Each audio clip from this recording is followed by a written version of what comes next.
रसोई gas, diesel और petrol समेत सभी जन उपयोगी वस्तुओं के दामों से हुई कमरतोड़ महंगाई के खिलाफ हरियाणा डेमोक्रेटिक फ्रंट ने आज अंबाला शहर के विभिन्न बाजारों में रोष प्रदर्शन करने के बाद जगाधरी गेट पर प्रधानमंत्री का पुतला फूंका। इससे पूर्व एचडीएफ के संस्थापक पूर्व मंत्री निर्मल सिंह ने हजारों पदाधिकारियों और कार्यकर्ताओं को संबोधित करते हुए प्रदेश सरकार पर ताबड़तोड़ हमले किए। उन्होंने कहा कि राष्ट्रपिता महात्मा गांधी का सपना पंचायती राज को मजबूत करने का रहा है, क्योंकि ग्राम पंचायतें प्रजातंत्र की रीढ़ की हड्डी होती हैं। किसान आंदोलन समेत प्रदेश की अन्य ज्वलंत समस्याओं से उपजे जन आक्रोश के भय से राज्य सरकार पंचायती चुनावों को करवाने में विलंब करने का दुर्भाग्यपूर्ण फैसला कर रही है। उन्होंने कहा कि पंचायती चुनाव हर हाल में निर्धारित समय पर ही होने चाहिए ताकि ग्रामीण क्षेत्रों का लगातार विकास हो सके। निर्मल सिंह ने कहा कि राजनीतिक द्वेष के कारण रेहड़ी फड़ी वाले गरीब आदमियों को उजाड़ा जा रहा है, जबकि उनके लिए सरकार वैकल्पिक व्यवस्था अभी तक नहीं कर पाई है, जबकि उनके परिवार के भरण पोषण की चिंता में ये लोग धरने पर बैठे हुए हैं। इन रेहड़ी फड़ी वालों से हमदर्दी जताने के लिए मौके पर पहुंचे निर्मल सिंह ने सरकार से मांग की कि इनके परिवारों की रोजी रोटी की समस्या के समाधान के लिए सरकार को तत्काल ही आवश्यक कदम उठाने चाहिए। उन्होंने इस अवसर पर एचडीएफ के तमाम पदाधिकारियों और कार्यकर्ताओं से कहा कि प्रदेश में चल रहे किसान आंदोलन को सफल बनाने के लिए सभी तन मन धन से सहयोग करें। हरियाणा डेमोक्रेटिक फ्रंट की नेत्री चित्रा सरवारा ने कहा कि झूठे चुनावी वायदे करके सत्ता में आए भाजपा नेता स्वयं ही चुनावी वायदों को चुनावी जुमला बताकर कबूल कर रहे हैं। उन्होंने कहा कि बेरोजगारों को रोजगार देने के लंबे चौड़े भाषण देने वाली भाजपा के राज में नगर निगम अंबाला शहर में वर्षों से काम करने वाली 16 महिलाओं को बेवजह ही नौकरी से निकालकर अपने चहेतों को भर्ती किया गया है।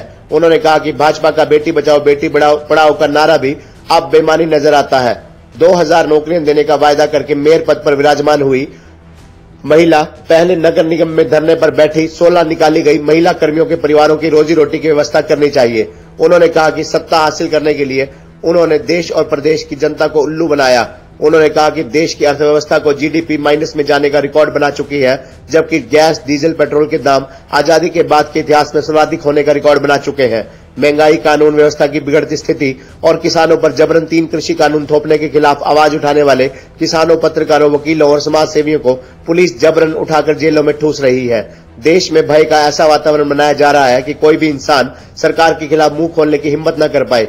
उन्होंने कहा कि पिछले 3 महीनों से 3 कृषि कानूनों के खिलाफ दिल्ली बॉर्डर समेत अनेक राज्यों में आंदोलन करने वाले किसानों में 200 से अधिक किसान शहीद हो चुके हैं।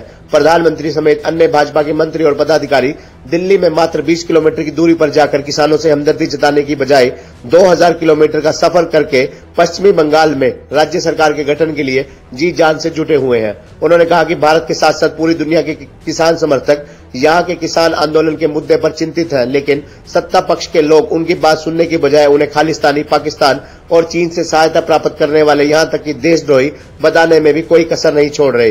देश की आजादी के बाद से अब तक अर्थव्यवस्था को मजबूत करने के साथ साथ देश को खाद्यान्न के मामले में पूर्णतः आत्मनिर्भर बनाने वाले किसानों को सम्मानित करने की जगह अपमानित किया जा रहा है। चित्रा सरवारा ने कहा कि 2014 में प्रत्येक वर्ष 2 करोड़ युवाओं को नौकरियां देने का वादा करके सत्ता में आई भाजपा ने पहले से नौकरी कर रहे युवाओं को घर बैठने पर विवश कर दिया है। कोरोना काल के दौरान सरकार की कुव्यवस्था के चलते अनेकों लोगों को अपने परिजनों से वंचित होना पड़ा।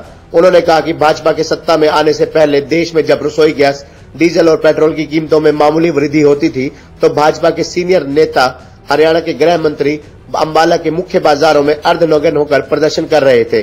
बढ़ते पेट्रोल, डीजल व रसोई गैस के दामों के विरोध में अंबाला शहर के अंदर हरियाणा डेमोक्रेटिक फ्रंट ने घोड़ा गाड़ी व सिलेंडरों के साथ प्रदर्शन किया और सरकार से महंगाई कम करने की मांग की। महंगाई के खिलाफ पैदल मार्च में पूर्व मंत्री निर्मल सिंह व चित्रा सरवारा ने भी शिरकत की। उनको हटाकर कोई पद बनाया नहीं जा सकता। जब आपको कोई नई रिक्रूटमेंट्स करनी हो तो उसके बाद उसमें लिखा होता साफ कि नए कैंडिडेट्स को लाने के लिए पुराना को हटा के वैकेंसी बना रहे हैं। उसमें साफ लिखा हुआ है कि अगर आपके पास कोई नेचुरल वैकेंसी है, ड्यू टू कोई छोड़ के चला गया या कोई प्रमोशन में चला गया, तो आप उस वैकेंसी को भर सकते हैं, आप किसी को हटा नहीं सकते। और अगर आप मूलभूत एक उसूलन बात अगर आज आप करें, आप राजनीति से ऊपर उठकर इस बात को करें, तो हमने चारों तरफ आज क्या नारे सुने? हमने नारे सुने हैं बेटी बचाओ बेटी पढ़ाओ। हमने आज, और बड़ा धक्का लगा जब हम आज इस टेंट में आए जहाँ पे ये हमारे कर्मचारी संघ के बैठे हुए हैं, तो यहाँ पे सारी महिलाएं बैठी हुई हैं।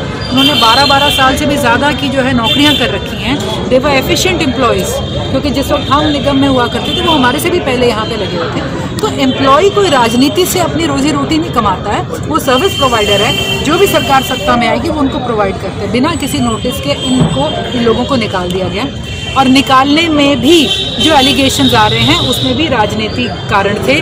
किसको हटाया गया, किसको दोबारा से सेट कर लिया गया, जिनके रिलेशन सरकार में थे उनको दोबारा से एडजस्ट कर लिया गया। जैसा कि हमने बातें ये भी सुनी कि 2000 नौकरियाँ होंगी। हम तो यही कहेंगे कि जो हमारी नवनिर्वाचित यहाँ पे हमारी मेयर साहिबा हैं कि वो इस बात को ज़रूर संज्ञान लें और इमीडिएटली जो है इनको रिलीफ प्रोवाइड करें। आप 2000 नौकरियाँ बाद में लगेंगी, 16 नौकरियाँ तो हम बरकरार रखें यहाँ पे। तो हम ये कहेंगे कि राजनीति का बहुत ही विकृत रूप ये जो है इस तरह का होता है, जब एक गरीब इंसान, लोअर मिडिल क्लास इनकम का इंसान अपना 2 रोटी चलाने के लिए, आज सब जानते हैं बच्चों के एग्जाम के टाइम है, फीस का टाइम है, कॉलेजेस का टाइम है, और ऐसे समय पर इनके इस तरह का कुठारघात बहुत बड़ा अन्याय है, बहुत बड़ा पाप है। हम सरकार से, भाजपा से, यहाँ के निगम से, मेयर से रिक्वेस्ट करते हैं, please give them urgent relief. आप इसी वक्त इस बात का संज्ञान लीजिए और एक जो है सकारात्मक जो है कदम आगे बढ़ाइए। आज आपका जो प्रदर्शन था व्यापक स्तर पर आपके खबरनामा हरियाणा के लिए अम्बाला से पारुल गर्ग की रिपोर्ट।